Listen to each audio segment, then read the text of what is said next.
తాజా 30 అవకాశమే రాలా ఆయనకు.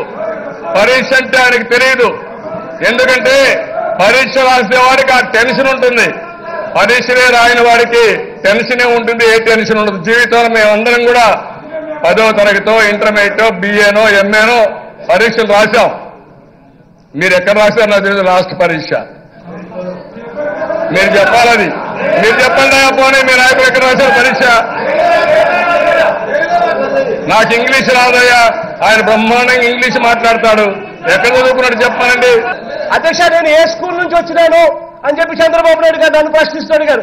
నేను చెప్తా ఉన్నా, ఆయన మాదిరి వచ్చి రాని ఇంగ్లీష్ నేర్పే స్కూల్ నుంచి కాదు మేము వచ్చింది. Hyderabad public school Begumpet. తెలుసుకోండి, ఇంకోటి కూడా తెలుసుకోండి. నేను 10th క్లాస్ లో ఫస్ట్ క్లాస్ స్టూడెంట్, ఇంటర్మీడియట్ లో ఫస్ట్ క్లాస్ స్టూడెంట్, డిగ్రీలో ఫస్ట్ క్లాస్ స్టూడెంట్. తెలుసుకోలే పోయి ఊరికే నీ మాదిరిగా పిహెచ్డి డిస్కంటిన్యూ కాదు. నేను నీ మాదిరిగా ఎంఫిల్ చదవకపోయినా కూడా ఎంఫిల్ చదివినానని చెప్పే గుణం నాకు లేదు.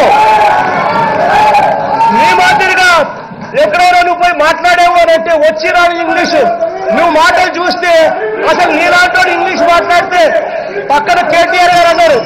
ఇంత దారుణమైన ఇంగ్లీష్ మాట్లాడగలిగిన వ్యక్తి ఒక చంద్రబాబు నాయుడు గారు మాత్రమే ఉంటారని చెప్పి పక్కన కేటీఆర్ గారు అన్నారు.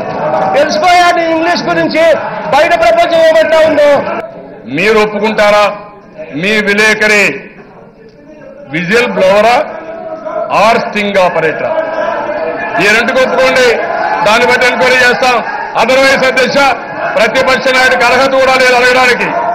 నేను సూటిగా మీ ముఖంలో చూసి అడుగుతున్నా, మీ కళ్ళల్లో చూసి అడుగుతున్నా, మీ మనసులో గుచ్చి అడుగుతున్నా. వాస్తవం చెప్పమని డిమాండ్ చేస్తున్నా. నేరం చేయడం అంటే తప్పు, నేరాన్ని తెలిసి కూడా దాచిపోవడం అంటే తప్పు అవుతుంది.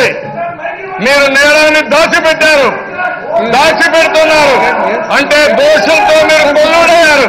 మీరు కూడా దోషే అనే విషయం గుర్తుపెట్టుకొని మీరు సమాధానం చెప్పాల్సిన అవసరం ఉంది. 10 గంటల 35 నిమిషాలు చంద్రబాబు నాయుడు గారు చెప్పినట్టుగా ఇది జరుగుతా ఉంది అని చెప్పి డిఈఓకు ఒక విలేకరి అది మెసేజ్ పంపిస్తే దాని విజిల్ బ్లోవర్గా దానికి అభినందించాల్సింది పోయి విజిల్ బ్లోవరా తాను స్ట్రింగ్ ఆపరేషన్ చేసేదా అని చెప్పి మొత్తం కేసునే డైవర్ట్ చేసి నారాయణ కాపాడాలని ప్రయత్నం చేస్తా ఉండడం ఇంకా దారుణం. నేను ఒకటే అడుగుతా ఉన్నా అధ్యక్ష, ఇదే ముఖ్యమంత్రి గారికి చిత్తశుద్ధి ఏమాత్రం కూడా ఉన్నా కూడా ఒకటి అడుగుతా ఉన్నా, సిబిఐ ఎంక్వైరీ అయ్యండి. నారాయణ గారిని కూడా స్కోప్లోకి తీసుకొని రండి. సాక్షికి సంబంధించిన కోఆపరేషన్ మీకు సిబిఐకి పూర్తిగా ఇస్తామని చెప్పి కూడా